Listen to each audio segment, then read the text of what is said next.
Thank you very much. Question is regarding the President Biden recent interview to 360 with Speedy, in which he said that he got call from Saudis and they want to fully recognize Israel with the security conditions. The question is, we have seen a brief security brief by the national security team to the Congress about the nuclear cooperation, that is civilian nuclear program with the Saudi Arabia, and we got mixed reactions from the Congress, from the Republicans and Democrats.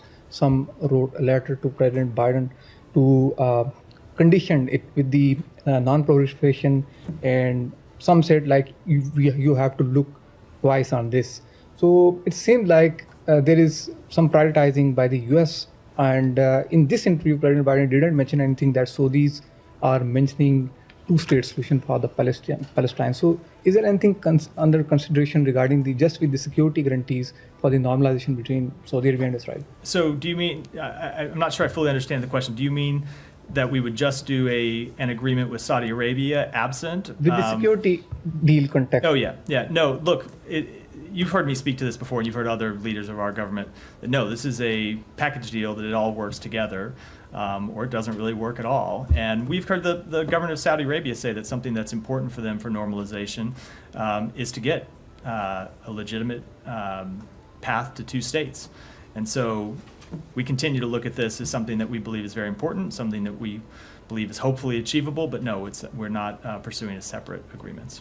Maybe a question. Yeah.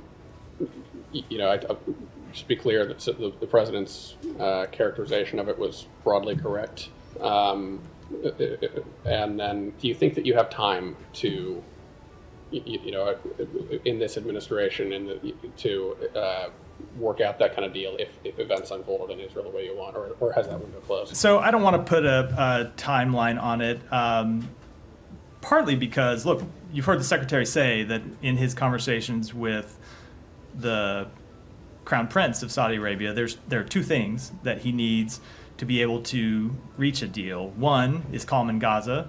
Two is a path to an independent Palestinian state. We don't yet have a calm in Gaza, so it's a little hard to speculate about the timeline of a normalization deal when we haven't reached the first milestone.